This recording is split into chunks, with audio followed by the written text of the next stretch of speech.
तो प्यारे बच्चों, कक्षा 11वीं भौतिक विज्ञान के अध्याय 7 यानी कि कणों के निकाय की गति और घूर्णी गति, इसमें एक टॉपिक है जो कि है द्रव्यमान केंद्र। निश्चित तौर पर मुझे लगता है कि यह टॉपिक आपको जरूर परेशान कर रहा होगा और आज के इस वीडियो के अंतर्गत हम द्रव्यमान केंद्र को इतने सहज, सरल और आसान भाषा में बिल्कुल लॉजिक के साथ समझने वाले हैं कि एक एक कंसेप्ट आपका बिल्कुल दूर हो जाने वाला है। तो आइए समझते हैं द्रव्यमान केंद्र को। सबसे पहले हम द्रव्यमान केंद्र की परिभाषा को देखते हैं। द्रव्यमान केंद्र यानी कि इसे लिखते हैं हम सेंटर ऑफ मास, और इसको अगर हम शॉर्ट फॉर्म में लिखें तो इसको हम सीएम लिख करके भी काम चला लेते हैं। CM for centre of mass. अब देखिए, द्रव्यमान केंद्र, सबसे पहले इसकी परिभाषा जान लेते हैं। द्रव्यमान केंद्र की परिभाषा क्या है कि जैसे यह आपकी कोई एक वस्तु है, इस वस्तु के अंदर कोई ना कोई एक ऐसा बिंदु होगा जिस बिंदु पर इस वस्तु का समस्त भार केंद्रित माना जा सकता है। ध्यान से समझिएगा मैं कह क्या रहा हूं कि जैसे यह आपकी कोई वस्तु है तो इस वस्तु में एक ऐसा बिंदु होगा जो उस बिंदु पर इस वस्तु का समस्त भार केंद्रित माना जा सकता है। जैसे उस बिंदु का ये पता लगाते हैं हम, जैसे डस्टर को हमने, ये आपका डस्टर है, डस्टर को हमने ऐसे क्या किया, रख दिया। अब जब हमने डस्टर को ऐसे रखा तो यहां पे आप देख रहे हैं कि जहां पे हमारी उंगलियां हैं वहां पे एक ऐसा बिंदु है जिस पर इस डस्टर को रखने पे यह डस्टर टिक जा रहा है, यानी कि यह वह बिंदु है जिस पर इस डस्टर का संपूर्ण द्रव्यमान केंद्रित है।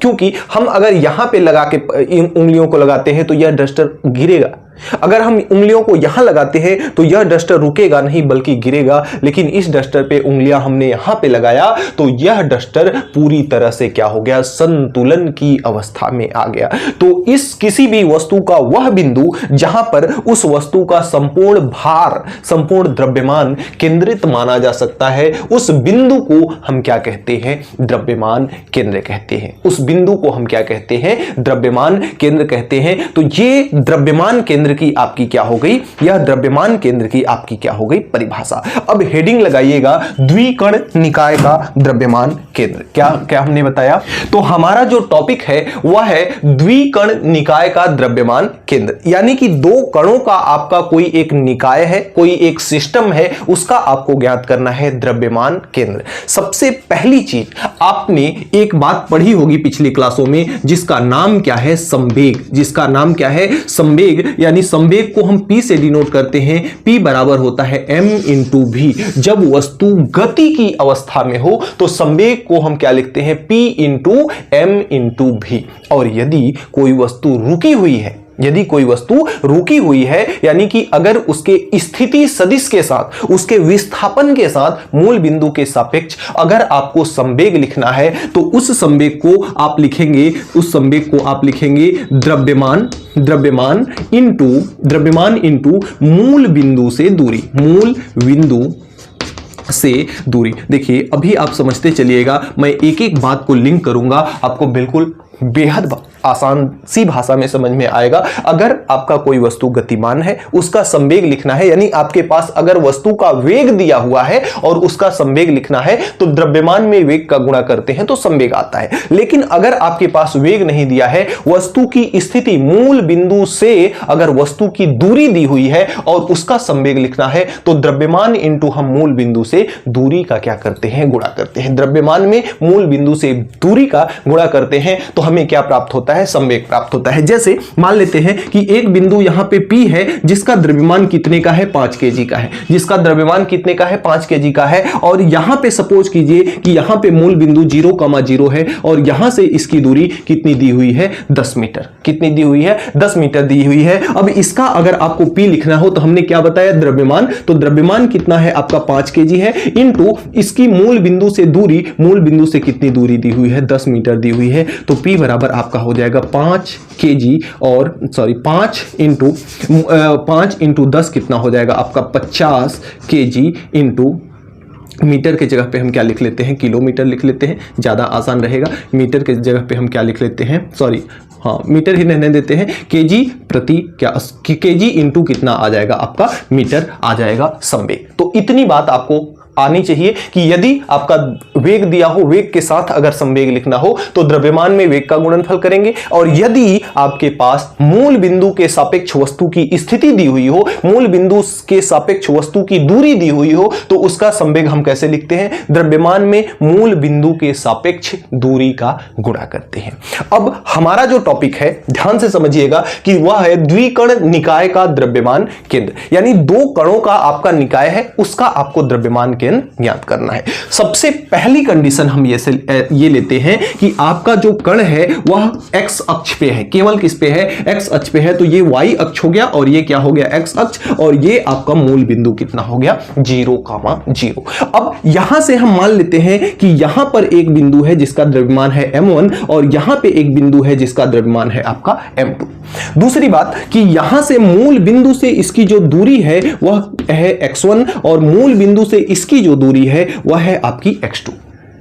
दूसरी बात, मान लेते हैं कि इसका कहीं ना कहीं भाई, जैसे यहां पे हमने इसका सेंटर ऑफ मास ज्ञात किया था, यानी कि वह बिंदु जहां पे इस पिंड का समस्त भार केंद्रित माना जा सकता है, ठीक वह उसी प्रकार से इसका जो सीएम है यानी जो द्रव्यमान केंद्र है वह यहां पर स्थित है और इसकी मूल बिंदु से दूरी कितनी है? मूल बिंदु से दूरी है xcm। अब बारी बारी से हम क्या करते हैं? सबसे पहले m1 का संवेग, m2 का संवेग और इस द्रव्यमान केंद्र cm का संवेग ज्ञात करते हैं। यानी सबसे पहले हम ज्ञात करेंगे किसका? सबसे पहले हम ज्ञात करेंगे m1 का संवेग। सबसे पहले किसका ज्ञात करेंगे? m1 का संवेग। m1 का संवेग मतलब मोमेंट ऑफ आप ज्ञात करेंगे m1, और हमने मोमेंट ज्ञात करना बताया था कि द्रव्यमान इंटू मूल बिंदु से दूरी। तो द्रव्यमान m1 का कितना है? m1 है, और इंटू मूल बिंदु से दूरी इसकी कितनी है? x1 है। तो m1 इंटू कितना हो गया? x1। अगर इसी तरह से हम m2 का संवेग ज्ञात करें तो m2 का संवेग कितना हो जाएगा? m2 का संवेग यानी मोमेंट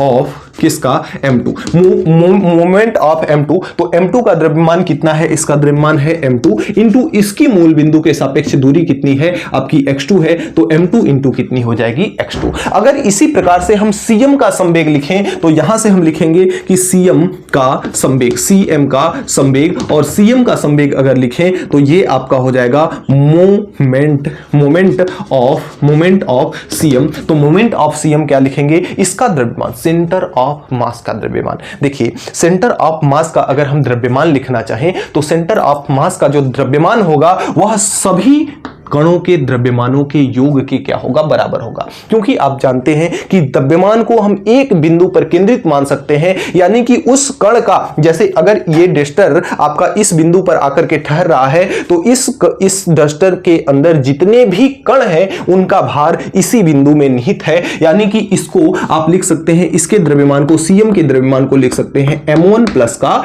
m2, लिख सकते हैं कि नहीं? इनटू इसकी मूल बिंदु के सापेक्ष दूरी कितनी है? xcm है। अब आते हैं परिभाषा पर।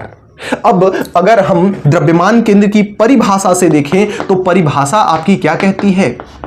परिभाषा आपकी ये कहती है कि जो किसी भी पिंड का जो समस्त भार होता है वह द्रव्यमान केंद्र पर क्या होता है? निहित होता है, द्रव्यमान केंद्र पर केंद्रित माना जा सकता है। इसका कहने का मतलब क्या है कि जो संवेग आपका cm का है वह इन दोनों के संवेग के योग के क्या होगा? बराबर होगा। फिर से एक बार, द्रव्यमान केंद्र की परिभाषा यह कहती है कि यदि किसी द्रव्यमान केंद्र वह बिंदु होता है कि जिस बिंदु पर उस पिंड का समस्त भार केंद्रित माना जा सकता है, तो यह वाला पॉइंट वह है जो cm का जो संवेग होगा वह इन दोनों के संवेग के क्या होगा? योग के बराबर होगा। तो परिभाषा यही कहती है कि जो आपका cm का संवेग है यानी m1 प्लस का आपका क्या है? m2 है। m1 plus m2 into xcm है, यह किसके बराबर होगा? यह आपका होगा m1 इंटू x1 और प्लस का m2 इंटू x2, इसके क्या होगा? बराबर होगा। क्योंकि इसका संवेग इन दोनों के संवेग के बराबर होगा। यह द्रव्यमान केंद्र है और यह जो द्रव्यमान केंद्र है उस पिंड के समस्त भार उस पर केंद्रित है, यानी कि इस बिंदु पर इसका समस्त भार केंद्रित है, यानी यानी एक दूसरे के ये दोनों क्या है, बराबर है। अब यहां से अगर आप XCM निकालें तो यहां से XCM बराबर कितना हो जाएगा, इधर आपका है M1 X1 प्लस इधर आपका है M2 X2 और बटे में ये आपका इसके साथ गुणा में है। जब आप XCM का मान निकालेंगे तो इसके साथ जो भी लिखा है बॉर्डर के उस पार भेज देंगे, तो जब यह बॉर्डर के उस पार जाएगा तो गुणा से किस में हो जाएगा, भाग में। M1 प्लस का कितना हो गया, M2। यही आपका X अक्ष पर द्रव्यमान केंद्र का क्या हो जाता है, फार्मूला हो जाता है। स्क्रीनशॉट ले। अब आइए चलते हैं, हम देखते हैं कि जब आपका जो वस्तु है, जो निकाय है, वह कहां है, y अक्ष पर है, तब उसका द्रव्यमान केंद्र क्या होने वाला। सेकंड स्थिति हम लेते हैं। सेकंड स्थिति में हम क्या करते हैं, सेकंड स्थिति में हम वस्तु का जो आपका जो वस्तु थी वह पहली स्थिति में x अक्ष पे थी। अब की बार हम मान लेते हैं कि जो वस्तु है वह उसकी स्थिति कहां है, y अक्ष पर है। ये आपका मूल बिंदु 0,0 है। वस्तु पहली वस्तु यहां पे है जिसका द्रव्यमान m1 है, दूसरी वस्तु यहां पे है जिसका द्रव्यमान m2 है। मूल बिंदु से इस बिंदु की जो दूरी है वह कितना है, y1 है, और मूल बिंदु से जो इस बिंदु की दूरी है वह क्या है, वह आपकी कितनी है, y2 है। और हम ये मान ले रहे हैं कि इन दोनों निकायों का जो द्रव्यमान केंद्र है वह द्रव्यमान केंद्र यहां पर स्थित है, जिसकी मूल बिंदु से दूरी कितनी है, मूल बिंदु से दूरी कितनी है, YCM है। यहां पे आपका क्या है, द्रव्यमान केंद्र है जिसकी मूल बिंदु से दूरी कितनी है, YCM है। अगर इसका हम मोमेंट ऑफ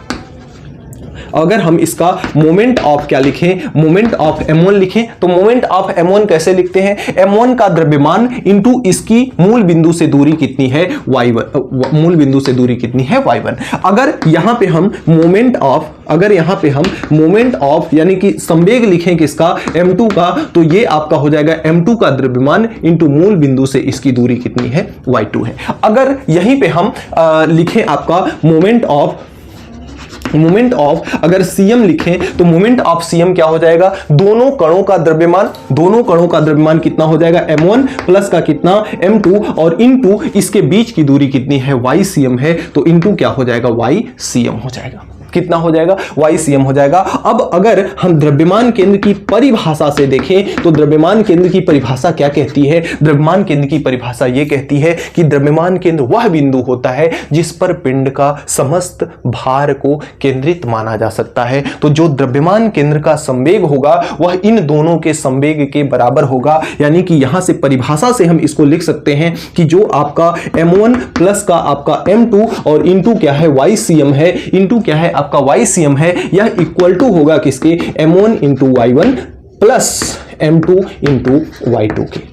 बताइए यहां तक समझ में आया। अब हमको निकालना है YCM, यानी कि निकालना है हमको द्रव्यमान केंद्र। तो YCM निकालने के लिए YCM के साथ जो लिखा है उसको बॉर्डर के उस पार भेजना होगा। तो ये आपका है YCM, और ये जब बॉर्डर के उस पार जाएगा तो किसमें है, गुणा में। उधर जाएगा तो किसमें हो जाएगा, भाग में। तो ये आपका हो जाएगा M1 Y1 plus M2 Y2, और बॉर्डर के इस पार ये आएगा तो आपका हो जाएगा M1 प्लस का क्या हो जाएगा, M2। यही आपके द्रव्यमान केंद्र Y के द्रव्यमान केंद्र का क्या है, सूत्र है। अब एक सवाल लेते हैं प्यारा सा, एक सवाल इसी पे लेते हैं एक प्यारा सा कि यदि M1 का द्रव्यमान M1 बराबर अगर आपको दिया हुआ है, क्वेश्चन लेते हैं कि M1 बराबर दिया हुआ है आपका 5 kg और M2 बराबर आपका दिया हुआ है, M2 बराबर आपका दिया हुआ है कितना, 10 kg। M2 बराबर कितना दिया हुआ है आपका, 10 kg दिया हुआ है, और जो बिंदु दिया हुआ है आपको, बिंदु जो दिया है वह कितना है, बिंदु आपका जो दिया हुआ है x1 y1, यानी कि दो बिंदु आपको दिया हुआ है x1, y1। इसका मान कितना दिया हुआ है, इसका मान दिया हुआ है 2, 3, और जो आपका x2 और y2 है, x2 y2 है, इसका मान आपको दिया हुआ है, इसका मान दिया हुआ है आपको 4 और 8। इसका मान कितना दिया हुआ है, 4 और 8। आपसे पूछ रहा है XCM, YCM। आपको क्या कर रहा है, XCM, YCM आपसे क्या कर रहा है, पूछ रहा है। सिस्टमैटिक वे से हम एकदम हल करेंगे। सबसे पहले XCM का मान निकालेंगे। तो XCM बराबर आप सूत्र जानते हैं कितना होता है, M1 into X1 plus M2 into X2। M2 into कितना होता है, X2, और बटे M1 प्लस M2। इसी तरह से YCM का जो सूत्र होता है, YCM का सूत्र कितना होता है, M1 into Y1 plus M2 into Y2, और बटे M1 प्लस m2। इसी सूत्र का इस्तेमाल करेंगे हम xcm और ycm की क्या करेंगे, वैल्यू निकालेंगे। यहां से xcm का मान निकालेंगे, m1 का मान कितना है, 5 kg है, तो 5 इंटू x1 के जगह पे कितना है, 2 है, बीच में प्लस का चिन्ह। m2 का मान कितना है, 10, तो m2 के जगह पे 10 इंटू x2 के जगह पे कितना है, 4, तो 10 इंटू हो जाएगा 4 बटे m1 प्लस m2, 5 प्लस 10, तो बटे में कितना हो गया, 5 प्लस 10, ये हो गया कामा। इसका मान m1 का मान कितना है, 5, y1 का मान कितना है, y1 के जगह पे कितना है, 3, तो 5 इंटू 3 प्लस m2 का मान कितना है, 10 इंटू y2 का मान y2 की जगह पे कितना है, 8 बटे 5 प्लस 10। इसको हल करेंगे, 5 दूना 10, 10 चौक 40, तो 40 और 10 कितना हो गया, 50, 40 और 10 कितना हो गया यहाँ पे 50, और बटे 10 प्लस 5 यानी कि कितना हो गया 15 इंटू कॉमा 5 3 15 और 10 8 80, 80 और 15 कितना हो गया आपका 95 बटे कितना हो गया 15। अब देखिए इसको 15 से तो कटेगा नहीं, 5 से कट जाएगा। 5 से जब इसको काटेंगे तो 5 तिहाई 15 और 5 दहाई में 50, तो ये आपका कितना आ गया 10 बटे 3, कितना आया 10 बटे 3, कामा इसको जब हम 5 से काटेंगे तो 5 तिहाई 15 और 5 एकम 5 और यहाँ पे कितना हो गया 45, 5 9 45, तो 19 पचे 95 और आपका हो जाएगा यहाँ 3। तो इसका जो XCM कामा YCM आया वह 10 बटे 3 कामा 19 बटे 3, यही आपका क्या हो जाएगा, आंसर हो जाएगा। प्यारा सा एक स्क्रीनशॉट लें। फिर अब हम देखते हैं, सबसे पहले हमने ये देखा कि जब बिंदु आपका x अक्ष पर हो तो उसके लिए द्रव्यमान केंद्र का जो फार्मूला होता है ये होता है। उसके बाद हमने देखा कि यदि आपका जो बिंदु है, जो आपका कण है, वह अगर y अक्ष पर स्थित हो तो उसके लिए जो द्रव्यमान केंद्र का फार्मूला है ये होता है। अब हम सीखेंगे कि जब आपकी कोई वस्तु या जब कणों का निकाय जो है वह ना तो x अक्ष पर हो ना तो y अक्ष पर हो, यानी कि यहां पे कहीं पे बीच में स्थित हो, x y के बीच में स्थित हो, तब उसका द्रव्यमान केंद्र हम कैसे निकालते हैं। Take a screenshot. जो हमारी तीसरी स्थिति है, जो हमारा थर्ड केस है, वह क्या है, थर्ड केस हमारा ये है कि ये आपका x अक्ष है, यह आपका क्या है, y अक्ष है। अब की बार जो आपका m1 है, m1 यहां पे स्थित है और जो आपका m2 है वह यहां पर स्थित है। ये दो कणों से मिल करके इस प्रकार से आपका क्या बना है, निकाय बना है। अब यहां से m1 की दूरी, यहां पे आपका मूल बिंदु जिसके निर्देशांक कितने हैं, 0,0 है।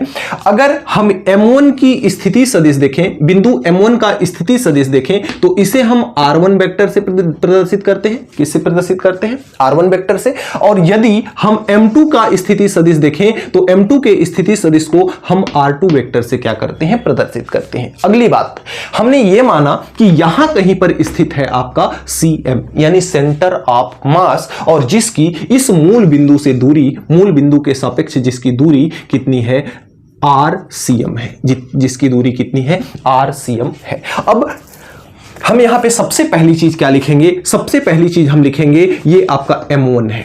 सबसे पहली चीज हम लिखेंगे m1 का संवेग, सबसे पहली चीज हम लिखेंगे m1 का संवेग, यानी कि मोमेंट ऑफ, अगर हम यहां पे m1 लिखें तो मोमेंट ऑफ m1 कितना हो जाएगा, m1 द्रव्यमान इंटू मूल बिंदु से उसकी दूरी, तो मूल बिंदु के सापेक्ष इसकी जो स्थिति सदिश है वह कितनी है, r1 वेक्टर है। ध्यान से समझिएगा। और यदि यहां पे हम लिखें m2 का संवेग, m2 का अगर हम संवेग लिखें तो m2 का संवेग लिखेंगे तो m2 का संवेग क्या हो जाएगा, m2 का संवेग हो जाएगा द्रव्यमान कितना है, m2 इंटू मूल बिंदु के सापेक्ष दूरी, तो कितनी है इसकी स्थिति सदिश वेक्टर r1 है। अब इसी क्रम में अगर हम लिखें cm का अगर हम संवेग लिखें तो cm का संवेग कितना हो जाएगा, दोनों कणों का द्रव्यमानों का योग, यानी m1 प्लस का m2 और इनटू में द्रव्यमान केंद्र की मूल बिंदु से दूरी, तो इसकी दूरी कितनी है, सदिश वेक्टर RCM। क्या है, इसकी दूरी कितनी है, सदिश वेक्टर RCM है। अब अगर यहां से हम चलते हैं परिभाषा से, तो परिभाषा से अगर देखा जाए तो परिभाषा से परिभाषा क्या कहती है? परिभाषा ये कहती है कि जो आपका द्रव्यमान केंद्र है उसका समस्त संवेग, समस्त भार किसी एक बिंदु पर केंद्रित माना जा सकता है। तो यह संवेग वह बिंदु है जिस पर उसका समस्त भार केंद्रित माना जा सकता है। तो इसको हम लिख सकते हैं m1 प्लस m2 और सदिश वेक्टर RCM इंटू सदिश vector RCM is equal to m1 into R1, यानी m1 इंटू सदिश vector R1 plus m2 into सदिश वेक्टर R2। इस प्रकार से इसको डिनोट कर सकते हैं। हमें तो RCM निकालना है, इसका द्रव्यमान केंद्र निकालना है, तो इसको छोड़ करके बाकी इसके साथ जो भी लिखा है उसे बॉर्डर के उस पार भेजना होगा हमें। तो यहां से आपका RCM सदिश वेक्टर RCM बराबर आएगा, इधर आपका है m1 प्लस m1 इंटू सदिश वेक्टर R1 है प्लस m2 इंटू सदिश वेक्टर कितना है R2 है, और नीचे आपका ये चला जाएगा, कितना हो जाएगा m1 प्लस का कितना हो जाएगा m2, m1 कितना, m1 प्लस का कितना हो जाएगा m2। यही आपके इसके द्रव्यमान केंद्र का क्या हो जाता है फार्मूला। तो इस प्रकार से हमने यहां पे 3 केस देखा कि जब आपका कोई दो कण किसी x अक्ष पर स्थित हो तब उसका द्रव्यमान केंद्र का सूत्र क्या होगा, जब कोई कण y अक्ष पर स्थित हो तब उसके द्रव्यमान केंद्र का सूत्र क्या होगा, और जब कोई कण x और y तल में स्थित हो तब उसका द्रव्यमान केंद्र क्या होगा। और यह सब हम जो पढ़ रहे थे यह किसके लिए है, यह द्विकण निकाय का द्रव्यमान केंद्र है। अब द्विकण के जगह हम n कणों के निकाय का द्रव्यमान केंद्र देखेंगे और कॉन्सेप्ट हमारा यही रहेगा। उम्मीद करते हैं कॉन्सेप्ट आपको समझ में आया होगा। आइए देखते हैं n कणों के निकाय का द्रव्यमान केंद्र। तो अब हमारा जो टॉपिक है वह है n कणों के निकाय का द्रव्यमान केंद्र। देखिए फिर से हम बनाते हैं, यह आपका क्या है, यह आपका x अक्ष है, यह आपका कौन सा अक्ष है, y अक्ष है। अब की बार हमारे पास 2 द्रव्यमान नहीं है, अब की बार हमारे पास ढेर सारे द्रव्यमान है, यानी द्रव्यमानों की संख्या टोटल कितनी है, n है। यानी कि मान लेते हैं कि एक कण यहां पे है, एक कण यहां पे है, एक कण यहां पे है, एक कण यहां पे, एक कण यहां पे, यानी कई सारे कण हैं। और इसको हम मान लेते हैं कि इसका द्रव्यमान क्या है, m1 है, और इसकी मूल बिंदु के सापेक्ष, यह आपका क्या है, मूल बिंदु O है, मूल बिंदु के सापेक्ष इसकी दूरी क्या है, सदिश वेक्टर R1 है। अगर इस बिंदु को देखें तो इस बिंदु का द्रव्यमान कितना है, m2 है, इसकी सदिश वेक्टर कितनी है दूरी, इसकी सदिश वेक्टर R2 दूरी है। अगर हम इस बिंदु को देखें तो इस बिंदु का जो द्रव्यमान केंद्र है, द्रव्यमान है वह कितना है, m3 है, और इसकी सदिश वेक्टर, इसकी दूरी जो है मूल बिंदु से सदिश वेक्टर R3 है। और अगर हम इसको देखें तो इसका द्रव्यमान मान लेते हैं कितना है, mn है, कितना है, mn है, और इसकी मूल बिंदु के सापेक्ष दूरी कितनी है, rn वेक्टर है, कितनी है, rn वेक्टर है। और ये जो आपके कण मिलकर के बन रहे हैं ये एक निकाय का निर्माण कर रहे हैं। इस निकाय का जो द्रव्यमान केंद्र है वह मान लेते हैं द्रव्यमान केंद्र यहां पर स्थित है Cm, क्या है, यहां पर स्थित है Cm, और इस Cm की यहां से लेकर के यहां तक की दूरी जो है वह कितनी है, RCM है। अब बारी बारी से सभी कणों का हमें क्या लिखना है, द्रव्यमान केंद्र, सभी कणों का हमें लिखना है संवेग। तो अगर यहां से हम लिखें कि m1 का, यहां से हम लिखें m1 का संवेग, तो यहां से अगर m1 का संवेग लिखा जाए तो m1 का संवेग बराबर क्या हो जाएगा, m1 द्रव्यमान इंटू इसकी मूल बिंदु से दूरी कितनी है, R1 है, सदिश वेक्टर। अगर हम यहां से लिखें m2 का संवेग, तो m2 का अगर यहां से संवेग लिखें तो m2 का संवेग क्या हो जाएगा, m2 इंटू सदिश वेक्टर कितना हो जाएगा, R2। अगर हम यहां से लिखें m3 का संवेग, तो m3 का संवेग आपका क्या हो जाएगा, m3 का संवेग आपका हो जाएगा m3 इंटू R3 वेक्टर। इसी प्रकार से ये आगे चलता जाएगा। और mn का अगर संवेग लिखें, mn का अगर हम संवेग लिखें तो mn का संवेग क्या हो जाएगा, यह भी आगे चलता जाएगा, mn इंटू Rn वेक्टर हो जाएगा। ये हमने सभी कणों का क्या लिख लिया, संवेग। अब एक आपका बच गया द्रव्यमान केंद्र। तो यदि यहां से हम Cm का संवेग लिखें तो Cm का संवेग क्या हो जाएगा, Cm का संवेग निकालने के लिए हम समस्त द्रव्यमानों को क्या करते थे, जोड़ते थे। तो यहां भी आपका हो जाएगा m1 plus m2 plus m3 plus dot dot dot कहां तक, प्लस का mn तक, प्लस का mn तक, और इसके साथ में सभी द्रव्यमानों का योग इनटू द्रव्यमान केंद्र की मूल बिंदु से दूरी, जो कि कितनी है, सदिश वेक्टर RCM है, जो कि कितनी है, सदिश वेक्टर आपकी RCM है। तो इनटू में हो गया सदिश वेक्टर RCM। अब अगर इसे हम यहां भी चलें, अगर हम परिभाषा से, तो परिभाषा क्या कहती है, परिभाषा ये कहती है कि यह जो होगा इन सभी कणों के संवेग के क्या होगा, बराबर होगा। तो यहां से इसको हम लिख सकते हैं कि m1 प्लस का m2 प्लस का m3 प्लस का डॉट डॉट डॉट प्लस का mn, इसका और इसके साथ क्या है आपका RCM है। यह आपका बराबर होगा किसके, m1 into R1 vector plus m2 into R2 vector plus m3 into R3 vector plus dot dot dot plus कहां तक चला जाएगा यह, mn इंटू Rn वेक्टर, यहां तक चला जाएगा। अब हमको तो ज्ञात करना है RCM, तो यहां से अगर हम निकालें क्या, RCM निकालें, सदिश वेक्टर RCM निकालें, तो सदिश वेक्टर RCM इतना बटे इतना, यानी कि हम इसको लिख सकते हैं m1 R1 vector plus m2 R2 vector plus m3 R3 vector और plus dot dot dot plus mn Rn vector divide by इसका पूरे का द्रव्यमान, यानी m1 प्लस का m2 प्लस का m3 प्लस का डॉट डॉट डॉट प्लस का mn।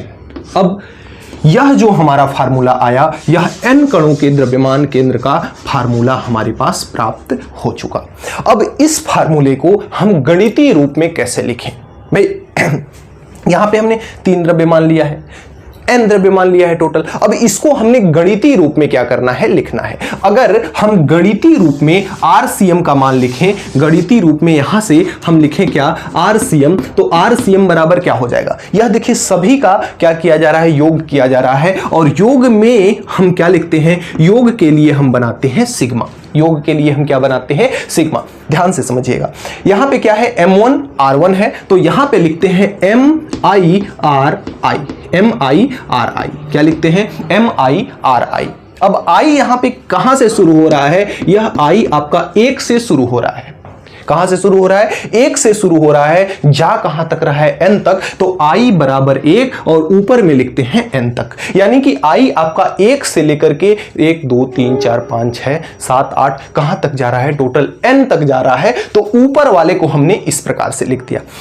इसका मतलब क्या होगा, जब इसको जैसे खोलेंगे, अभी बताते हैं, फिलहाल अभी समझिए। अब नीचे को अगर लिखना हो तो नीचे भी क्या हो रहा है, योग हो रहा है, तो इसको हमने लिख दिया सिग्मा। क्या लिख दिया, सिग्मा। अब नीचे केवल कितना है आपका m है, तो यहां पे हमने क्या लिख दिया, m कहां से कहां तक जा रहा है, 1 से लेकर के, इसको m के साथ क्या लिख देंगे, I, m के साथ क्या लिख देंगे, I कहां से कहां तक जा रहा है, 1 से लेकर के यह भी n तक जा रहा है, तो नीचे में लिखेंगे I बराबर 1 और ऊपर में लिखेंगे n, ऊपर में क्या लिखेंगे, n। यही सूत्र आपके किताबों में देखने को मिलेगा। अब इसका मतलब आइए समझाते हैं, इसको खोल करके हम आपको बताते हैं। इसको खोलेंगे जब हम, तो RCM बराबर क्या निकलेगा, RCM बराबर लिखेगा, मान लेते हैं n का मान कितना है, 2, फिलहाल छोटी संख्या ले लेते हैं ताकि जगह का भी अभाव है थोड़ा, तो n का मान कितना ले लेते हैं, 2।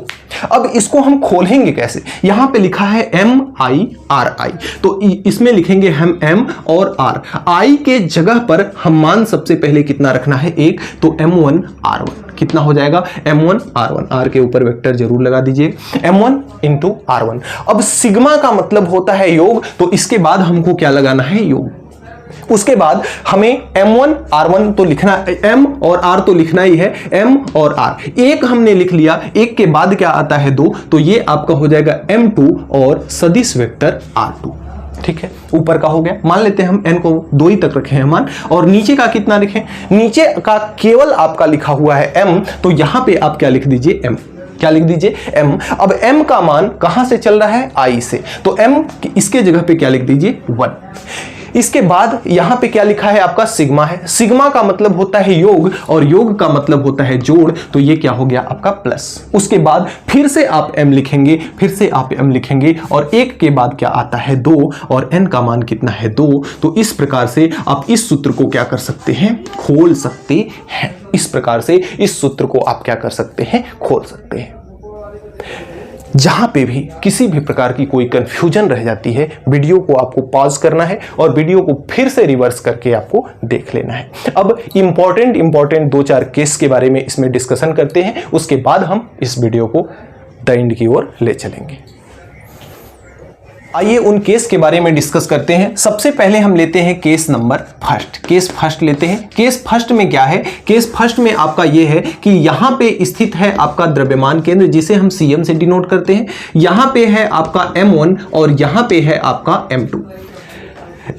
जो आपका मूल बिंदु से इसकी स्थिति सदिश है वह सदिश वेक्टर R1 है, और मूल बिंदु से इसकी जो स्थिति सदिश है वह सदिश वेक्टर कितनी है? R2 है। और यहां कहीं हमने मान लिया, ये आपका द्रव्यमान केंद्र नहीं बल्कि यहां पे हमारा क्या है? मूल बिंदु O है, और हम मान लेते हैं कि यहां कहीं पे आपका है CM, जिसकी मूल बिंदु से दूरी कितनी है? मूल बिंदु से दूरी आपकी है RCM। मूल बिंदु से दूरी कितनी है? RCM है।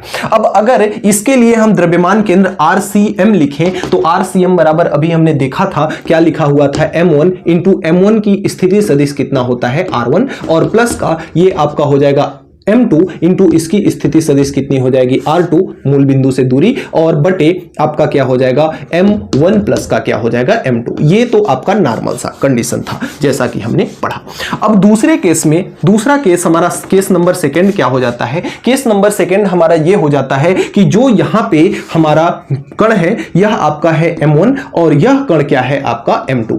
अब की बार जो आपका मूल बिंदु O है वह M1 पे ही क्या है? स्थित है, और यहां पे हमारा क्या है? द्रव्यमान केंद्र CM है। द्रव्यमान केंद्र क्या है? CM है। अब यहां पर जब मूल बिंदु स्थित है तो मूल बिंदु से इसकी जो दूरी है, मूल बिंदु से इसकी दूरी जो है वह सदिश वेक्टर कितनी है? R है, और मूल बिंदु से इसकी दूरी जो है सदिश वेक्टर कितना है? RCM है। अब चूंकि जो आपका मूल बिंदु है वह M1 पर आ चुका है, तो अगर यहां से हम क्या लगाएं? यहां से हम RCM लगाएं तो RCM बराबर यहां से कितना हो जाएगा? M1 इंटू मूल बिंदु से के सापेक्ष इसकी दूरी कितनी है? 0, प्लस ये हो जाएगा M2 इंटू इसकी मूल बिंदु के सापेक्ष कितनी है? स्थिति सदिश R है, और ये आपका नीचे क्या हो जाएगा? M1 प्लस का क्या हो जाएगा? M2। तो यदि ऐसा केस है तो इसका फार्मूला यानी कि RCM बराबर कितना आ जाएगा? RCM बराबर आपका कितना आ जाएगा? यह आपका 0 हो जाएगा, यह आपका हो जाएगा M2 इंटू सदिश वेक्टर R बटे M1 प्लस का क्या हो जाएगा? आपका M2। इसके लिए द्रव्यमान केंद्र का फार्मूला आपका ये रहा। अब अगर हम केस नंबर थर्ड की बात करें तो केस नंबर थर्ड में आप देखेंगे कि जो हमारा मूल बिंदु है M1 ये है आपका, ये आपका है M2। अब की बार जो मूल बिंदु है वह कहां स्थित है? मूल बिंदु O जो है वह कहां स्थित है? M2 पर स्थित है, और यहां से इसकी दूरी कितनी है? सदिश वेक्टर R है, और मान लेते हैं द्रव्यमान केंद्र यहां पर स्थित है जिसकी इसकी दूरी कितनी है? सदिश वेक्टर RCM है। इसके लिए अगर हम RCM लिखें, इसके लिए हम RCM लिखें सदिश वेक्टर RCM, तो इसका मान कितना हो जाएगा? M1 into R1। M1 के साथ जो मूल बिंदु की दूरी है वह कितनी है? आपकी सदिश वेक्टर R है। सदिश वेक्टर कितनी है? R है, प्लस M2 इसकी मूल बिंदु के सापेक्ष, मूल बिंदु यहीं पर स्थित है तो मूल बिंदु से दूरी कितनी है? 0 है, और बटे M1 प्लस का कितना हो जाएगा? M1 प्लस का आपका हो जाएगा M2 हो जाएगा। यहां से अगर RCM का मान हम निकालें तो ये पूरा पद आपका 0 हो गया, यह आपका हो जाएगा M1 इंटू R1 बटे नीचे आपका हो जाएगा M1 प्लस का M2। यही आपका है द्रव्यमान केंद्र जब मूल बिंदु यानी हॉरिजॉन्टल आपका कहां पे स्थित हो? आपका M2 पर स्थित हो। अब हम अगली कंडीशन जो काफी इंपॉर्टेंट केस है, केस नंबर 4 लेते हैं। केस नंबर 4 में आपका यह M1 है, यहां पे क्या है? आपका M1 है, और यहां पे आपका क्या है? M2 है, और यहां पे आपका है द्रव्यमान केंद्र CM। अब की बार जो आपका मूल बिंदु है वह कहां आ जाता है? अब की बार जो मूल बिंदु है वह आ जाता है द्रव्यमान केंद्र पर। तो अगर मूल बिंदु आपका द्रव्यमान केंद्र पर आ जाता है तो हम यहां से इसकी दूरी मान लेते हैं कितना है? R1 है, और यहां से इसकी दूरी हम कितना मान लेते हैं? R2 है। यहां से इसकी दूरी कितनी है? R2 है। अब अगर इसके लिए हम द्रव्यमान केंद्र यानी RCM का फार्मूला लिखें, द्रव्यमान केंद्र का फार्मूला लिखें तो RCM बराबर कितना हो जाएगा?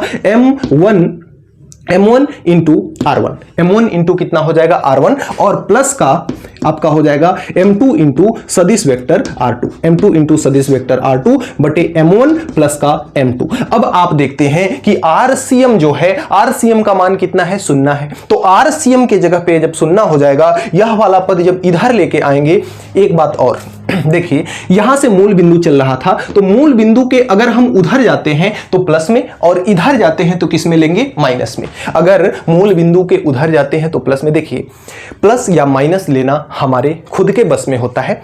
एक तरफ अगर हम प्लस लेते हैं तो दूसरी तरफ हम क्या लेंगे, माइनस। अगर दोनों की दिशाएं विपरीत हैं तब। यहां पे देखिए क्या था, यहां पे दोनों की दिशाएं एक ही दिशा में थी, इसलिए हमने दोनों को क्या लिया था, प्लस लिया था। यहां पे भी क्या था, यहां पे भी दोनों की दिशाएं एक दिशा में थी, इसलिए हमने क्या लिया था, प्लस लिया था, यानी एक चिन्ह लिया था। यहां पे भी देखिए कि दोनों की दिशाएं एक ही दिशा में थी, इसलिए हमने सेम चिन्ह लिया था। लेकिन यहां पर कंडीशन बदल जा रहा है, एक तरफ दूसरे साइड है और दूसरा तरफ दूसरा है। तो यहां पर एक तरफ को अगर प्लस लेना है तो दूसरे को क्या लेना होगा, माइनस लेना होगा। चाहे तो हम इसको प्लस में ले लें, चाहे इसको प्लस में ले लें, चाहे इसको माइनस में ले लें, चाहे इसको माइनस में ले लें। तो हम मान लेते हैं कि इधर वाली दूरी को, m2 वाली दूरी को हम किस में ले रहे हैं, माइनस में ले रहे हैं। अब यह अगर 0 हो जाएगा, एक स्टेप और कर लेते हैं, यह मान आपका अगर 0 हो जाएगा, यह मान अगर 0 हो जाएगा तो 0 बराबर होगा m1 r1 सदिश वेक्टर r1 माइनस m2 सदिश वेक्टर r2। m1 सदिश वेक्टर कितना हो जाएगा, आपका r2 हो जाएगा, बटे m1 प्लस का क्या है, m2 है, बटे m1 plus m2। m1 plus m2 अगर बॉर्डर के इधर आएगा, भाग से गुणा में हो जाएगा, 0 के साथ गुणा करके 0 हो जाएगा, और यह आपका आ जाएगा, यहां से आपका आ जाएगा, इधर 0 है, इधर बराबर है आपका m1 इंटू सदिश vector r1 minus m2 into सदिश वेक्टर r2। अगर इस पद को उठा करके इधर लाएं तो माइनस से किस में हो जाएगा, प्लस में। तो ये आपका आ जाएगा m1 r1 सदिश वेक्टर r1 बराबर m2 सदिश वेक्टर r2। यह आपका क्या आ गया, इंपॉर्टेंट रिलेशन आ गया। अब यहां से अगर m1 के पास हम m2 को लेकर के आ जाएं तो m1 किस में है, गुणा में। इधर m1 के पास आएगा, m2 किस में है, गुणा में। इसके पास आएगा तो किस में हो जाएगा, भाग में। तो m1 बटे कितना हो जाएगा, m2, बीच में इक्वल टू का चिन्ह। r2 आपका अकेला बचा, तो r2 के पास हम किसको लेके आएंगे, r1 को। तो r1 यहां गुणा में है, इधर आएगा तो किस में हो जाएगा, भाग में। तो m1 बटे m2 बराबर r1 बटे r2। यानी कि अगर m1 ज्यादा है तो r2 भी क्या होगा, ज्यादा होगा। अगर m2 ज्यादा है तो r1 भी क्या होगा, यहां पे ज्यादा होगा। देखिए अब अगर यहां से आपको कुछ चमका होगा तो यहां से बहुत ध्यान से देखिएगा, m1 ऊपर है, यहां r1 नीचे है, यानी m1 का जो संबंध है, m1 का जो संबंध है वह व्युत क्रमानुपाती का है, किसके साथ, r1 के साथ। m2 नीचे है, r2 ऊपर है, यानी एक दूसरे के विपरीत है, तो m2 व्युत क्रमानुपाती है किसके, r2 के। अब इसका मतलब देखिए क्या होता है, इसका मतलब क्या होता है कि यदि m1 का मान ज्यादा है तो r1 का मान कम होगा। r1 क्या है, मूल बिंदु के सापेक्ष दूरी, मूल बिंदु के सापेक्ष दूरी। तो अगर m1 का मान ज्यादा है तो r1 का मान कम होगा, यदि m2 का मान ज्यादा है तो r2 का मान कम होगा। यानी कहने का मान मतलब कि जैसे अगर कोई आपकी वस्तु है, एक वस्तु इधर है, एक वस्तु इधर है, अगर m1 का मान ज्यादा है, m1 का मान इधर m1 है और ये आपका m2 है, m1 का मान ज्यादा होगा तो r1 का मान कम होगा। यानी m1 का मान, इसका मान अगर ज्यादा है, इसका मान अगर ज्यादा है तो इसका r1 कम होगा, यानी कि इससे कम दूरी पर स्थित होगा। जो इसका r1 है और ये क्या है, r2 है। तो अगर m1 का मान ज्यादा है तो r2 क्या होगा, कम होगा। m2 का मान अगर कम है तो r2 क्या होगा, ज्यादा होगा। यानी एक दूसरे के क्या होते हैं, व्युत क्रमानुपाती का संबंध होता है। देखिए स्क्रीन पर एक चित्र आ रहा है, उस चित्र में आप ध्यान से देखिए कि एक तरफ जिस तरफ आपकी बड़ी वस्तु रखी गई है उस तरफ का जो यहाँ पे उसमें लगाया गया है हत्था, उस तरफ का हत्था नजदीक में लगा हुआ है, और जिस तरफ वस्तु का द्रव्यमान कम है उस तरफ का जो हत्था है वह थोड़ा सा इस सेंटर पॉइंट से कहाँ लगाया गया है, दूर लगाया गया है। तभी जाकर के साम्य की स्थिति आपकी क्या हो जाती है, बन पाती है। तो प्यारे बच्चों, इस तरह से आप द्रव्यमान केंद्र के कॉन्सेप्ट को समझ सकते हैं। उम्मीद करते हैं कि जो भी बातें यहाँ पे बताई गई आपको अच्छे से समझ में आई होंगी।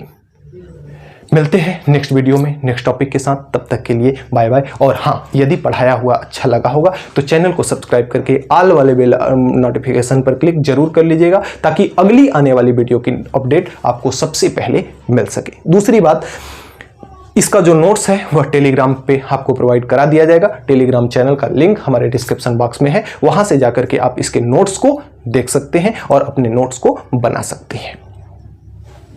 और यदि किसी भी प्रकार की आपके फिजिक्स के अंदर किसी भी टॉपिक में आपको कोई कंफ्यूजन हो तो आप कमेंट बॉक्स में जरूर लिखिएगा, मैं उस टॉपिक पे वीडियो बना दूंगा। तो मिलते हैं नेक्स्ट वीडियो में नेक्स्ट टॉपिक के साथ नेक्स्ट डे। तब तक के लिए